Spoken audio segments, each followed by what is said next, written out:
में जब भी कोई प्रोटेस्ट होता है तो एक शब्द बार बार सामने आता है, आंदोलनजीवी। यह शब्द खुद प्रधानमंत्री ने संसद में इस्तेमाल किया था। ये आंदोलनजीवी पैदा करते हैं।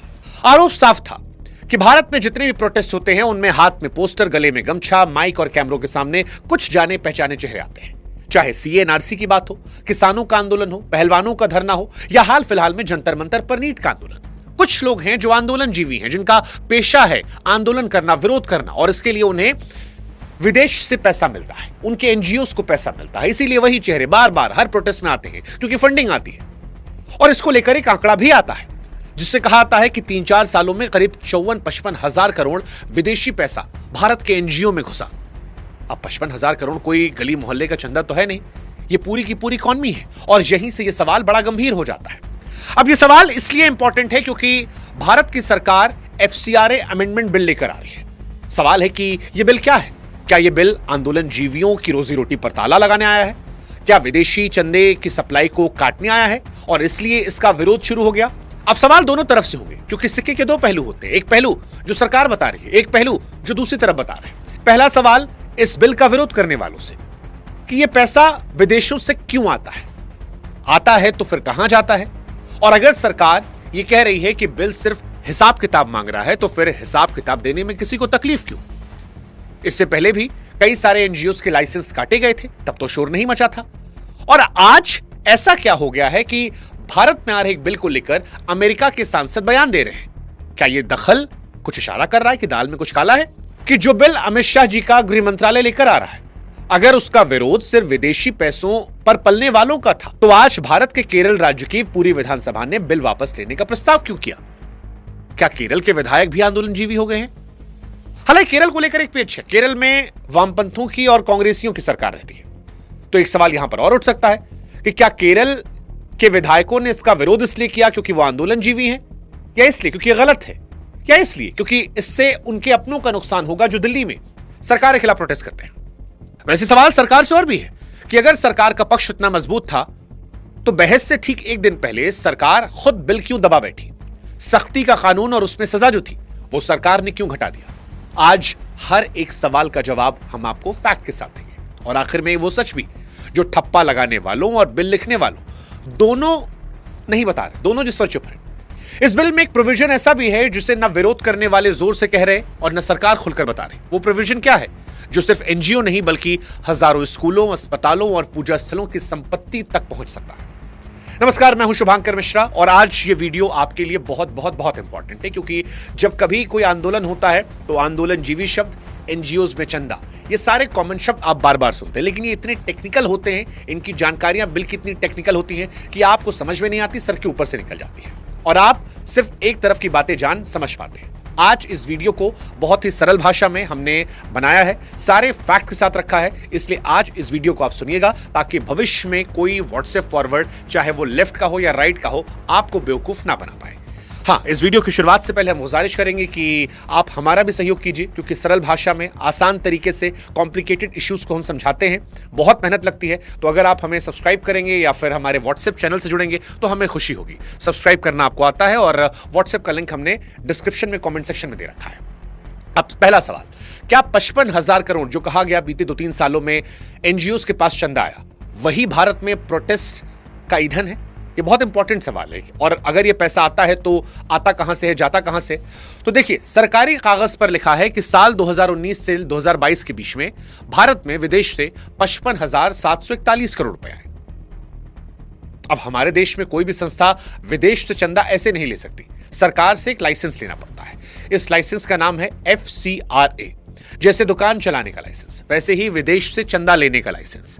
और ये किसके किसके पास है? तो देखिए, सिर्फ धरने वाले एनजीओ के पास नहीं है, उस मिशनरी अस्पताल के पास भी है जो आपके जिले के मरीज का सस्ता इलाज करवाता है, उस स्कूल के पास भी है जिसकी फीस आती है, उस आश्रम के पास भी जहां रोज लंगर चलता है। यानी विदेशी पैसे की थाली में आंदोलन एक कौर हो सकता है, पूरी थाली आंदोलन नहीं है। अब आते हैं उस शब्द को लेकर जिससे पूरा बवाल हुआ था। आप याद कीजिए, 8 फरवरी 2021 राज्यसभा में देश के प्रधानमंत्री किसान आंदोलन के चरम पर होने पर कहते हैं कि देश में एक नई जमात पैदा हो गई है जिसका नाम है आंदोलनजीवी, जो खुद कोई आंदोलन नहीं चला सकते लेकिन जहां आंदोलन दिखे वहां पहुंच जाते हैं। उन्होंने इसे परजीवी तक कह दिया। परजीवी वो कीड़ा जो दूसरे के खाने पर पलता है। बस उस दिन से हर धरने पर यह ठप्पा आ गया और पीछे से सवाल कि भैया ये आंदोलन जीवियों का पैसा कहां से आ रहा है, तो पैसे पर पहरा कैसा है ये भी समझना पड़ेगा। ये लाइसेंस कोई खुली छूट नहीं है। हर विदेशी रुपया दिल्ली के एक ही सरकारी बैंक खाते से घुस सकता है, चोर दरवाजा कोई नहीं है।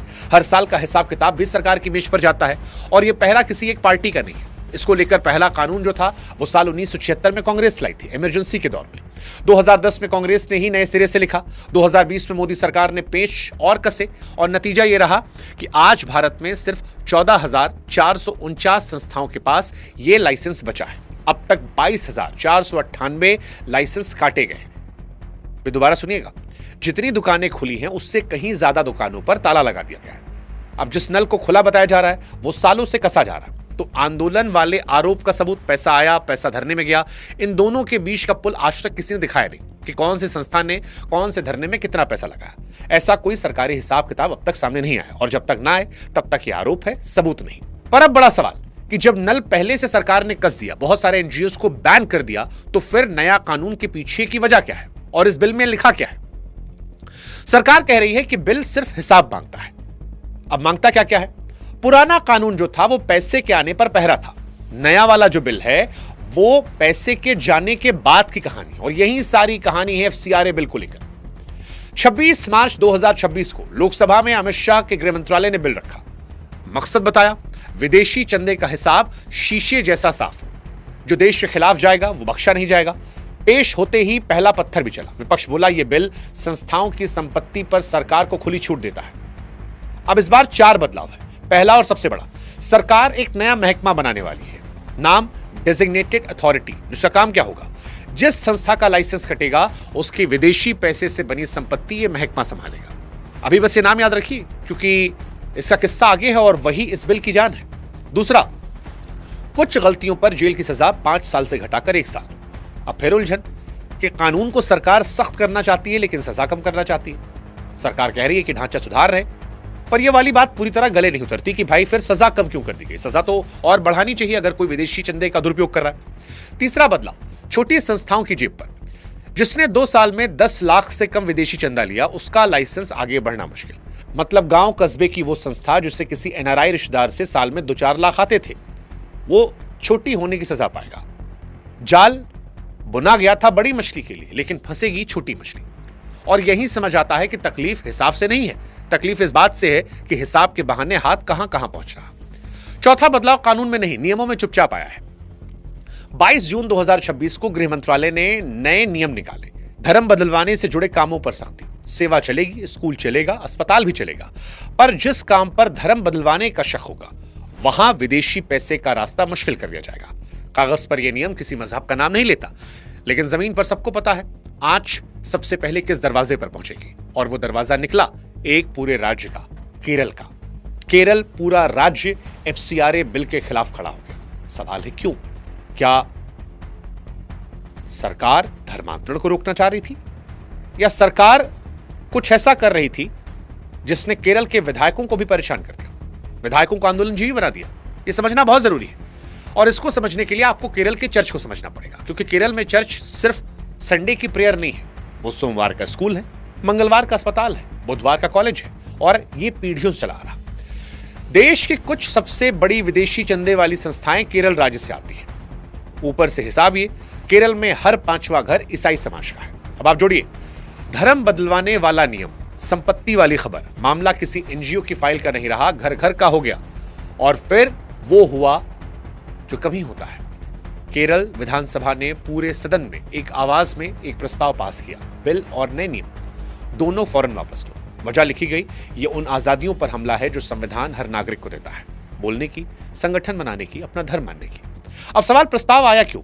बिल गलत है या नुकसान अपनों का? इसका जवाब बड़ा ईमानदारी से है, दोनों आधे आधे सच है।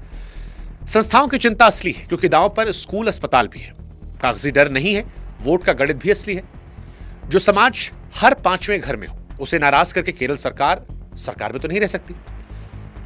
और यह कहानी सिर्फ वाम और कांग्रेस की नहीं है। केरल के बड़े पादरियों की संस्था ने खुद कहा है कि विधानसभा चुनाव के पहले बीजेपी नेता भी भरोसा देकर गए थे कि चर्च की चिंता पर बात होगी, चुनाव निपटा, कोई पलट कर नहीं आया। अब इस दरवाजे पर हाजिरी हर पार्टी लगाती है, फर्क सिर्फ मौके का है। सरकार ने हालांकि यहां बात संभालने की कोशिश की, मंत्री भेजा किरण रिजिजू को जो केरल गए, कहा गलतफहमी दूर की जाएगी, बिल किसी धर्म के खिलाफ नहीं है। 2010 का कानून तो कांग्रेस ही लेकर आई थी। जुलाई में बड़े पादरियों का दल सीधे अमित शाह से मुलाकात करता है। अमित शाह ने भरोसा दिलाया कानून ईसाई समाज के खिलाफ नहीं है, यह भरोसा याद रखेगा क्योंकि यह आखिर में काम आएगा। लेकिन इन सबके बीच में अमेरिका के सांसद रिले मोरे का स्टेटमेंट आता है कि यह बिल भारत सरकार को चर्च पर कब्जे की ताकत देता है, यह ईसाइयों पर सीधा हमला है, और कहा कि अगर यह बिल लाया गया तो भारत अमेरिका के रिश्तों में गांठ पड़ेगी। अब आप यहां रुक कर देखिए, दोनों तरफ देखिए। जो प्रोटेस्ट करने वाले हर विदेशी दखल पर आसमान सिर पर उठाते थे, इस दखल पर चुप है, खामोश। और जो सरकार हर विदेशी बोल को घर का मामला बताती है, वो भी नपे तुले शब्दों में। दखल जब सूट करे तो खामोशी, और यहीं से इस कहानी का पूरा क्लाइमेक्स है। जिस बुधवार को बिल पर बहस होनी थी, उससे ठीक एक दिन पहले सरकार ने खुद बिल टाल दिया, वापस नहीं लिया, टाला है। दाल अभी गली नहीं है, पर चूल्हे से उतरी भी नहीं है। भरोसे बांटे गए हैं, मंत्री दौड़ाए गए हैं, लेकिन 2 कदम पीछे ले लिया गया है। और जवाब उस महकमे में छपा है जिसका सिर्फ शुरू में नाम बताया गया था हमारी तरफ से। वो प्रोविजन क्या है जो स्कूल, अस्पताल और पूजा स्थल तक पहुंचता है, जिसका नाम है डेजिग्नेटेड अथॉरिटी, जिसका काम है लाइसेंस कटते ही संपत्ति की चाबी बदल देना। एफसीआरए बिल कहता है कि जिस संस्था का लाइसेंस कट जाएगा वो खुद छोड़ दे या समय पर आगे ना बढ़ाए। उसकी विदेशी पैसे से बनी हर चीज, चाहे वो जमीन हो, इमारत हो, मशीन हो, बैंक का पैसा हो, पहले कुछ वक्त के लिए फिर हमेशा के लिए इस महकमे के अंडर आ जाएगा। बिकी तो सरकारी पैसा खजाने में।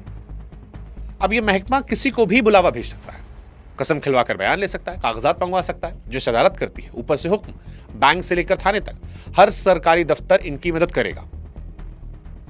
इंसाफ का रास्ता हालांकि इसमें है, एक रास्ता दिया गया है।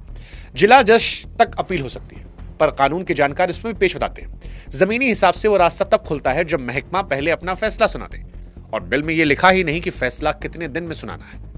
तो दरवाजा तो है, पर ताला उधर से खुलता है। और वो बात जिसने डर पैदा किया, मान लीजिए एक अस्पताल ने एक नया वार्ड बनाया, आधा पैसा शहर के सेठ से लिया, आधा विदेश से लिया। अब उनका लाइसेंस कट गया तो पूरा वार्ड जो है वो महकमे में चला जाएगा, पूरा। लॉजिकली देसी हिस्सा वापस होना चाहिए। अर्जी दो, साबित करो कौन सा हिस्सा देसी पैसे का। तो दीवार कौन सी ईंट देसी है, कौन सी विदेशी, ये कौन छांटेगा। बस यही डर स्कूल, अस्पताल, पूजा स्थलों की कतार को सड़क तक लाया है, और बात हिंदुस्तान से लेकर अमेरिका तक गई है। हालांकि कहानी अभी पूरी नहीं हुई है, क्योंकि सरकार का पक्ष बाकी है, दलीलों में दम है। पुराने कानून में एक छेद था, लाइसेंस कटने के बाद संपत्ति क्या हो यह लिखा नहीं था। नतीजा हजारों करोड़ की इमारतें सालों से अधर में अटकी हैं। कोई व्यवस्था तो चाहिए, ये बात बिल्कुल सही है। सरकार दुनिया का हवाला भी देती है। अमेरिका में भी कानून है कि विदेशी ताकतों के लिए काम करने वाले सरकारी रजिस्टर में नाम लिखवाएं। ऑस्ट्रेलिया ने भी 2018 में ऐसा किया था, ये भी सही है। पर अब सरकार से आखिरी सवाल, ये सख्ती जो अंतर्राष्ट्रीय पहरेदार FATF के नाम पर होती है, वो संस्था जो दुनिया भर में आतंकी पैसे पर नजर रखती है, उसी ने कहा था चुनिंदा चोर पकड़ो, जहां जोखिम दिखे वहां हाथ डालो। लेकिन ये कानून ये पूरे मोहल्ले की तलाशी कर रहा है। पहरेदार कुछ कह रहा है, कानून कुछ और कह रहा है, और इसीलिए बहुत सारे सवाल हैं। हालांकि सवाल यह भी है कि लाइसेंस तो पहले भी कटे थे, इस बार इतना शोर क्यों है। तो नाम तारीख याद रखेगा, ग्रीन पेस्ट का लाइसेंस 2015 में गया था, ऑक्सफैम इंडिया का 2022 में काटा गया था, ऐसे ही एमनेस्टी इंडिया ने 2020 में दफ्तर समेट लिया था। लेकिन तब कतारें नहीं दिखी थी। शोर इस बार ज्यादा फूट रहा है। इस बार चिंता आजादी की है या अपनी दीवारों की, दोनों सवाल हवा में है। हाँ, और यही समझना जरूरी है। इस बिल की छाया सिर्फ आज विदेशी पैसा लेने वालों पर नहीं पड़ती। कानून के जानकारों को डर है, नया ढांचा जो है उन संपत्तियों की भी जांच कर सकता है जिनका मामला पुराने कानून के दौर में निपट चुका है। You got your point? सबसे बड़ा इंपॉर्टेंट, आसान भाषा में कहें तो जिस संस्था का लाइसेंस आज से 10 साल पहले भी खत्म हुआ था, जिसने विदेशी पैसा लेना कब का बंद कर दिया, जो आज सिर्फ देसी चंदे से स्कूल चला रही है, उसकी पुरानी इमारत भी दायरे में आ सकती है। अब आप समझ गए होंगे कि पहले के मुकाबले इस बार ज्यादा विरोध क्यों हो रहा है। अब अमित शाह की बात याद कीजिए। अमित शाह ने पादरियों से कहा था कानून पीछे से लागू नहीं होगा, पर बिल के छपे कागज में यह बात कहीं नहीं लिखी। जुबान कुछ कह रही, कागज चुप है, और अदालत में जुबान नहीं कागज बोलती है। ठप्पा लगाने वाले नहीं बोले क्योंकि मामला आंदोलन जीवियों से बड़ा है। सरकार नहीं बोली क्योंकि फिर लिखकर देना होता है। बिल टला है, मरा नहीं है, किसी भी दिन लौटेगा। शायद 12 तारीख को इस पर बहस होने वाली है। उसके बाद अगला जब सत्र आएगा वहां पर शायद फिर से पास कराने की कोशिश हो। सरकार की प्रायोरिटीज में यह बिल आ चुका है। उस दिन आपकी राय ही आपका हथियार होगी। और राय बनाने का एक ही तरीका है कि जाइए, जांचिए, फिर मानिए और आप बताइए कि क्या यही एनजीओ, ये विदेशी पैसा, ये कमजोर नस यही सरकार को परेशान कर रही थी? और इस बिल को कंट्रोल करें, क्या सरकार ने उस नस को पकड़ा है, या सरकार इस बिल के जरिए सारे प्रोटेस्ट को गायब कर जाती है? What's your take? केरल के विरोध करने का लॉजिक क्या है? क्या ईसाई मशीनरी भारत में इस कदर फैल रही थी, या भारत सरकार उनके हक पर डाका डालने वाली है? बहुत सारे सवाल है जिस वीडियो में हमने डाले हैं एफसीआरए बिल को लेकर। आप किस पर क्या राय है? कमेंट सेक्शन आपका इंतजार कर रहा है। अगर वीडियो अच्छा लगेगा तो जब अगली बार ये वीडियो पर चर्चा शुरू होगी तो इसको और विस्तार से डिटेल बनाकर हम आपके सामने रखेंगे। फिलहाल मोटी मोटी कहानी हमने आपको समझाई। ये कहानी आपको कैसी लगती है बताइएगा और जुड़िएगा हमसे जरूर। फिर जब भी कोई प्रोटेस्ट होता है तो एक शब्द बार बार सामने आता है, आंदोलनजीवी। यह शब्द खुद प्रधानमंत्री ने संसद में इस्तेमाल किया था। ये आंदोलनजीवी पैदा करते हैं। आरोप साफ था कि भारत में जितने भी प्रोटेस्ट होते हैं उनमें हाथ में पोस्टर, गले में गमछा, माइक और कैमरों के सामने कुछ जाने पहचाने चेहरे आते हैं। चाहे सीए एनआरसी की बात हो, किसानों का आंदोलन हो, पहलवानों का धरना हो, या हाल फिलहाल में जंतर मंतर पर नीट का आंदोलन। कुछ लोग हैं जो आंदोलनजीवी हैं, जिनका पेशा है आंदोलन करना, विरोध करना, और इसके लिए उन्हें विदेश से पैसा मिलता है, उनके एनजीओस को पैसा मिलता है। इसीलिए वही चेहरे बार बार हर प्रोटेस्ट में आते हैं क्योंकि फंडिंग आती है। और इसको लेकर एक आंकड़ा भी आता है जिससे कहा आता है कि 3-4 सालों में करीब 54-55 हजार करोड़ विदेशी पैसा भारत के एनजीओ में घुसा। अब 55 हजार करोड़ कोई गली मोहल्ले का चंदा तो है नहीं, ये पूरी की पूरी इकॉनमी है। और यहीं से यह सवाल बड़ा गंभीर हो जाता है। अब यह सवाल इसलिए इंपॉर्टेंट है क्योंकि भारत की सरकार एफसीआरए अमेंडमेंट बिल लेकर आ रही है। सवाल है कि यह बिल क्या है? क्या यह बिल आंदोलनजीवियों की रोजी रोटी पर ताला लगाने आया है? क्या विदेशी चंदे की सप्लाई को काटने आया है और इसलिए इसका विरोध शुरू हो गया? अब सवाल दोनों तरफ से होंगे क्योंकि सिक्के के दो पहलू होते हैं। एक पहलू जो सरकार बता रही है, एक पहलू जो दूसरी तरफ बता रहे हैं। पहला सवाल इस बिल का विरोध करने वालों से कि यह पैसा विदेशों से क्यों आता है, आता है तो फिर कहां जाता है? और अगर सरकार यह कह रही है कि बिल सिर्फ हिसाब किताब मांग रहा है तो फिर हिसाब किताब देने में किसी को तकलीफ क्यों? इससे पहले भी कई सारे एनजीओस के लाइसेंस काटे गए थे, तब तो शोर नहीं मचा था। और आज ऐसा क्या हो गया है कि भारत में आ रहे एक बिल को लेकर अमेरिका के सांसद बयान दे रहे हैं? क्या यह दखल कुछ इशारा कर रहा है कि दाल में कुछ काला है? कि जो बिल अमित शाह जी का गृह मंत्रालय लेकर आ रहा है, अगर उसका विरोध सिर्फ विदेशी पैसों पर पलने वालों का था तो आज भारत के केरल राज्य की पूरी विधानसभा ने बिल वापस लेने का प्रस्ताव क्यों किया? क्या केरल के विधायक भी आंदोलनजीवी हो गए हैं? हालांकि केरल को लेकर एक पेच है। केरल में वामपंथों की और कांग्रेसियों की सरकार रहती है, तो एक सवाल यहां पर और उठ सकता है कि क्या केरल के विधायकों ने इसका विरोध इसलिए किया क्योंकि वो आंदोलनजीवी हैं, या इसलिए क्योंकि ये गलत है, या इसलिए क्योंकि इससे उनके अपनों का नुकसान होगा जो दिल्ली में सरकार के खिलाफ प्रोटेस्ट करते हैं? वैसे सवाल सरकार से और भी है कि अगर सरकार का पक्ष इतना मजबूत था तो बहस से ठीक एक दिन पहले सरकार खुद बिल क्यों दबा बैठी? सख्ती का कानून और उसमें सजा जो थी वो सरकार ने क्यों घटा दिया? आज हर एक सवाल का जवाब हम आपको फैक्ट के साथ देंगे। और आखिर में वो सच भी जो ठप्पा लगाने वालों और बिल लिखने वालों दोनों नहीं बता रहे, दोनों जिस पर चुप है। इस बिल में एक प्रोविजन ऐसा भी है जिसे न विरोध करने वाले जोर से कह रहे और न सरकार खुलकर बता रही। वो प्रोविजन क्या है जो सिर्फ एनजीओ नहीं बल्कि हजारों स्कूलों, अस्पतालों और पूजा स्थलों की संपत्ति तक पहुंच सकता है? नमस्कार, मैं हूं शुभांकर मिश्रा और आज ये वीडियो आपके लिए बहुत बहुत बहुत इंपॉर्टेंट है क्योंकि जब कभी कोई आंदोलन होता है तो आंदोलनजीवी शब्द, एनजीओज में चंदा, ये सारे कॉमन शब्द आप बार बार सुनते हैं, लेकिन ये इतने टेक्निकल होते हैं, इनकी जानकारियां बिल की इतनी टेक्निकल होती हैं कि आपको समझ में नहीं आती, सर के ऊपर से निकल जाती है और आप सिर्फ एक तरफ की बातें जान समझ पाते हैं। आज इस वीडियो को बहुत ही सरल भाषा में हमने बनाया है, सारे फैक्ट के साथ रखा है, इसलिए आज इस वीडियो को आप सुनिएगा ताकि भविष्य में कोई व्हाट्सएप फॉरवर्ड, चाहे वो लेफ्ट का हो या राइट का हो, आपको बेवकूफ ना बना पाए।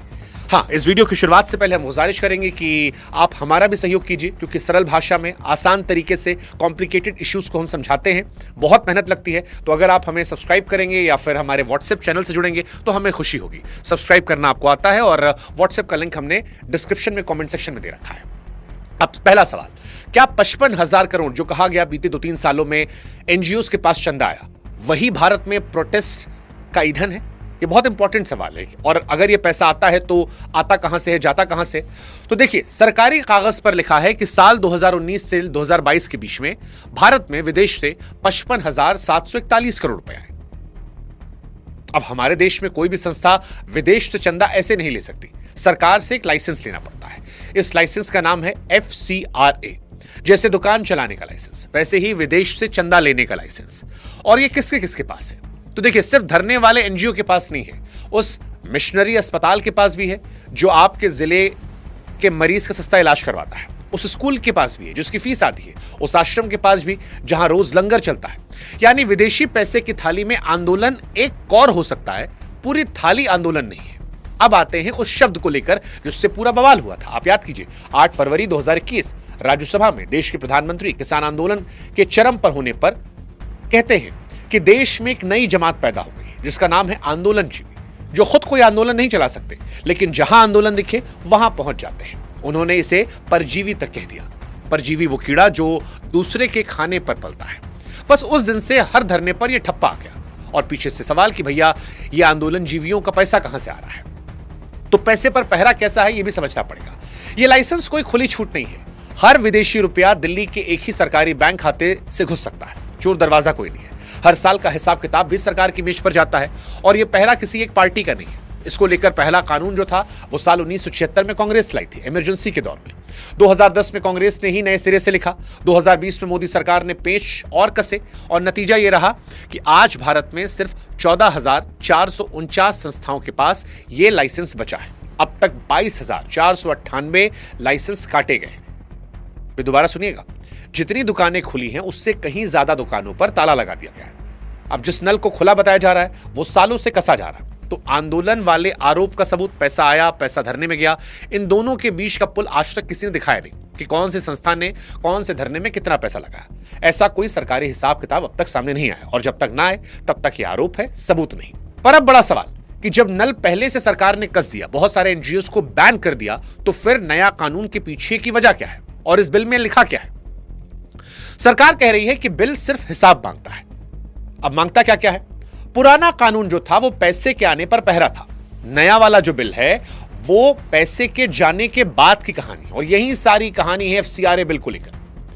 26 मार्च 2026 को लोकसभा में अमित शाह के गृह मंत्रालय ने बिल रखा। मकसद बताया, विदेशी चंदे का हिसाब शीशे जैसा साफ हो। जो देश के खिलाफ जाएगा वो बख्शा नहीं जाएगा।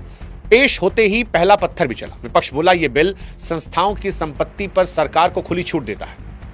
अब इस बार 4 बदलाव है। पहला और सबसे बड़ा, सरकार एक नया महकमा बनाने वाली है, नाम डेजिग्नेटेड अथॉरिटी। जिसका काम क्या होगा? जिस संस्था का लाइसेंस कटेगा उसकी विदेशी पैसे से बनी संपत्ति ये महकमा संभालेगा। अभी बस ये नाम याद रखिए क्योंकि इसका किस्सा आगे है और वही इस बिल की जान है। दूसरा, कुछ गलतियों पर जेल की सजा 5 साल से घटाकर 1 साल।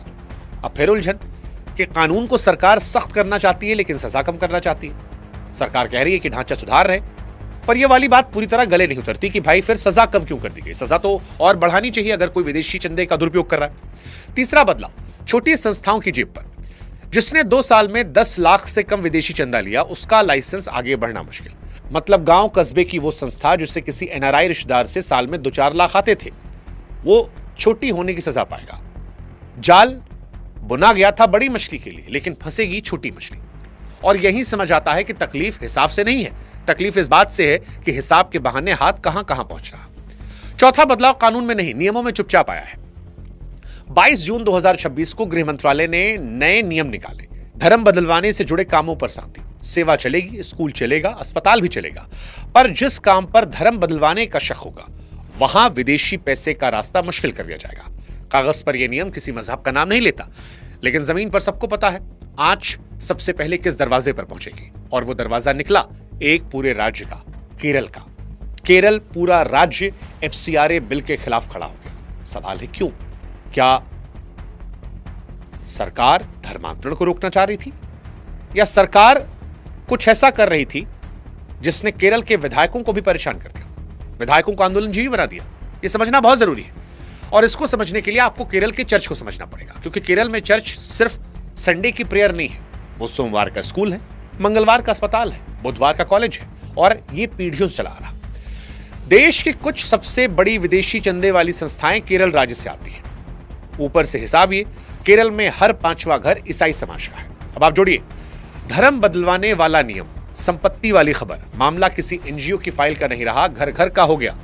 और फिर वो हुआ जो कभी होता है, केरल विधानसभा ने पूरे सदन में एक आवाज में एक प्रस्ताव पास किया, बिल और नए नियम दोनों फौरन वापस लो। वजह लिखी गई, ये उन आजादियों पर हमला है जो संविधान हर नागरिक को देता है, बोलने की, संगठन बनाने की, अपना धर्म मानने की।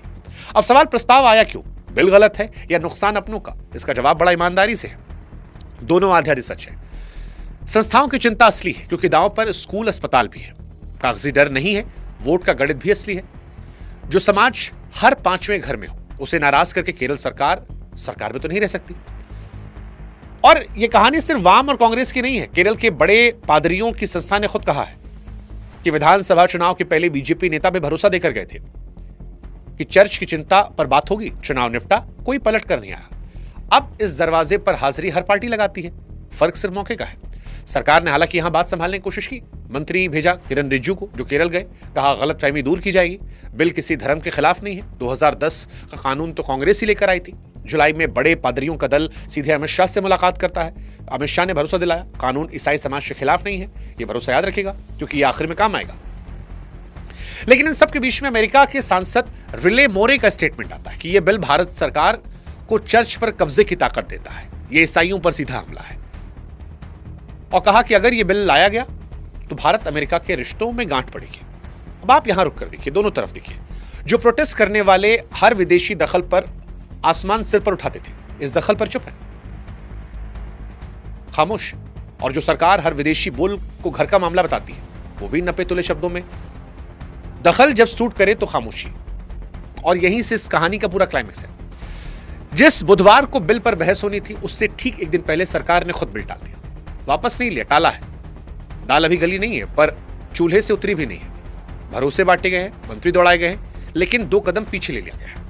और जवाब उस महकमे में छपा है जिसका सिर्फ शुरू में नाम बताया गया था हमारी तरफ से। वो प्रोविजन क्या है जो स्कूल, अस्पताल और पूजा स्थल तक पहुंचता है, जिसका नाम है डेजिग्नेटेड अथॉरिटी, जिसका काम है लाइसेंस कटते ही संपत्ति की चाबी बदल देना। एफसीआरए बिल कहता है कि जिस संस्था का लाइसेंस कट जाएगा वो खुद छोड़ दे या समय पर आगे ना बढ़ाए। उसकी विदेशी पैसे से बनी हर चीज, चाहे वो जमीन हो, इमारत हो, मशीन हो, बैंक का पैसा हो, पहले कुछ वक्त के लिए फिर हमेशा के लिए इस महकमे के अंडर आ जाएगा। बिकी तो सरकारी पैसा खजाने में। अब यह महकमा किसी को भी बुलावा भेज सकता है, कसम खिलवाकर बयान ले सकता है, कागजात मंगवा सकता है, जिस अदालत करती है, ऊपर से हुक्म, बैंक से लेकर थाने तक हर सरकारी दफ्तर इनकी मदद करेगा। इंसाफ का रास्ता, हालांकि इसमें है एक रास्ता दिया गया है, जिला जज तक अपील हो सकती है, पर कानून के जानकार इसमें भी पेश बताते हैं। जमीनी हिसाब से वो रास्ता तब खुलता है जब महकमा पहले अपना फैसला सुना दे। और बिल में ये लिखा ही नहीं कि फैसला कितने दिन में सुनाना है। तो दरवाजा तो है पर ताला उधर से खुलता है। और वो बात जिसने डर पैदा किया, मान लीजिए एक अस्पताल ने एक नया वार्ड बनाया, आधा पैसा शहर के सेठ से लिया, आधा विदेश से लिया। अब उनका लाइसेंस कट गया तो पूरा वार्ड जो है वो महकमे में चला जाएगा, पूरा। लॉजिकली देसी हिस्सा वापस होना चाहिए। अर्जी दो, साबित करो कौन सा हिस्सा देसी पैसे का। तो दीवार कौन सी ईंट देसी है, कौन सी विदेशी, ये कौन छांटेगा? बस यही डर स्कूल, अस्पताल, पूजा स्थलों की कतार को सड़क तक लाया है। और बात हिंदुस्तान से लेकर अमेरिका तक गई है। हालांकि कहानी अभी पूरी नहीं हुई है क्योंकि सरकार का पक्ष बाकी है, दलीलों में दम है। पुराने कानून में एक छेद था, लाइसेंस कटने के बाद संपत्ति क्या हो ये लिखा नहीं था। नतीजा हजारों करोड़ की इमारतें सालों से अधर में अटकी हैं। कोई व्यवस्था तो चाहिए, ये बात बिल्कुल सही है। सरकार दुनिया का हवाला भी देती है। अमेरिका में भी कानून है कि विदेशी ताकतों के लिए काम करने वाले सरकारी रजिस्टर में नाम लिखवाएं। ऑस्ट्रेलिया ने भी 2018 में ऐसा किया था, ये भी सही है। पर अब सरकार से आखिरी सवाल, ये सख्ती जो अंतर्राष्ट्रीय पहरेदार FATF के नाम पर होती है, वो संस्था जो दुनिया भर में आतंकी पैसे पर नजर रखती है, उसी ने कहा था चुनिंदा चोर पकड़ो, जहां जोखिम दिखे वहां हाथ डालो। लेकिन ये कानून ये पूरे मोहल्ले की तलाशी कर रहा है। पहरेदार कुछ कह रहा है, कानून कुछ और कह रहा है, और इसीलिए बहुत सारे सवाल हैं। हालांकि सवाल यह भी है कि लाइसेंस तो पहले भी कटे थे, इस बार इतना शोर क्यों है? तो नाम तारीख याद रखेगा, ग्रीन पेस्ट का लाइसेंस 2015 में गया था, ऑक्सफैम इंडिया का 2022 में काटा गया था, ऐसे ही एमनेस्टी इंडिया ने 2020 में दफ्तर समेट लिया था। लेकिन तब कतारें नहीं दिखी थी। शोर इस बार ज्यादा फूट रहा है। इस बार चिंता आजादी की है या अपनी दीवारों की? दोनों सवाल हवा में है। हाँ, और यही समझना जरूरी है। इस बिल की छाया सिर्फ आज विदेशी पैसा लेने वालों पर नहीं पड़ती। कानून के जानकारों को डर है नया ढांचा जो है उन संपत्तियों की भी जांच कर सकता है जिनका मामला पुराने कानून के दौर में निपट चुका है। You got your point? सबसे बड़ा इंपॉर्टेंट, आसान भाषा में कहें तो जिस संस्था का लाइसेंस आज से 10 साल पहले भी खत्म हुआ था, जिसने विदेशी पैसा लेना कब का बंद कर दिया, जो आज सिर्फ देसी चंदे से स्कूल चला रही है, उसकी पुरानी इमारत भी दायरे में आ सकती है। अब आप समझ गए होंगे कि पहले के मुकाबले इस बार ज्यादा विरोध क्यों हो रहा है। अब अमित शाह की बात याद कीजिए। अमित शाह ने पादरियों से कहा था कानून पीछे से लागू नहीं होगा, पर बिल के छपे कागज में यह बात कहीं नहीं लिखी। जुबान कुछ कह रही, कागज चुप है, और अदालत में जुबान नहीं कागज बोलती है। ठप्पा लगाने वाले नहीं बोले क्योंकि मामला आंदोलन जीवियों से बड़ा है। सरकार नहीं बोली क्योंकि फिर लिखकर देना होता है। बिल टला है, मरा नहीं है, किसी भी दिन लौटेगा। शायद 12 तारीख को इस पर बहस होने वाली है। उसके बाद अगला जब सत्र आएगा वहां पर शायद फिर से पास कराने की कोशिश हो। सरकार की प्रायोरिटीज में यह बिल आ चुका है। उस दिन आपकी राय ही आपका हथियार होगी, और राय बनाने का एक ही तरीका है कि जाइए, जांचिए, फिर मानिए, और आप बताइए कि क्या यही एनजीओ, ये विदेशी पैसा, ये कमजोरनेस, यही सरकार को परेशान कर रही थी? और इस बिल को कंट्रोल करें, क्या सरकार ने उस नस को पकड़ा है, या सरकार इस बिल के जरिए सारे प्रोटेस्ट को गायब कर जाती है? What's your take? केरल के विरोध करने का लॉजिक क्या है? क्या ईसाई मशीनरी भारत में इस कदर फैल रही थी, या भारत सरकार उनके हक पर डाका डालने वाली है? बहुत सारे सवाल है जो इस वीडियो में हमने डाले हैं एफसीआरए बिल को लेकर। आप किस पर क्या राय है? कमेंट सेक्शन आपका इंतजार कर रहा है। अगर वीडियो अच्छा लगेगा तो जब अगली बार ये वीडियो पर चर्चा शुरू होगी तो इसको और विस्तार से डिटेल बनाकर हम आपके सामने रखेंगे। फिलहाल मोटी मोटी कहानी हमने आपको समझाई। ये कहानी आपको कैसी लगती है बताइएगा, और जुड़िएगा हमसे जरूर।